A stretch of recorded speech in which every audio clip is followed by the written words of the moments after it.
ayu tapi ra ndek bojo, beyuh leh melase. Yo, Wong trek kaya eleke duwe gandengan, mosok kalah karo trek. bener sehat. Ngono lho.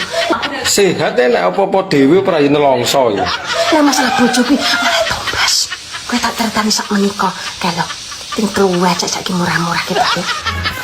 Mosok selawase arep tumbas. Tumbas nanti bojone tumbas. Iya nek sing ditumbas lah nek ora.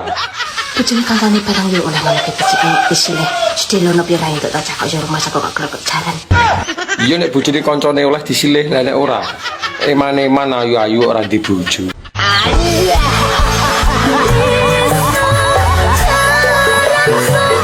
Wong lanang ra iso nyukupi kebutuhan, kaya seteng wae mangane njaluk enak, aku kok ngrasakno kok gumun ngene iki terus kepiye aku iki. Omah-omah kok mengkene labuse iki. Wong kok kaya anane mok sakmono tok wae. Ora ana tambahe. Jaluke kopi, Bu. Wes tak apa? Kowe kudu duit ora? Duwe ora bodoh kalau wedang-wedang.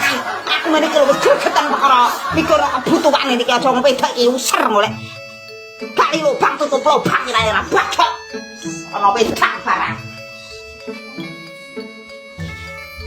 Iki umbe banyu godhokan iki lho.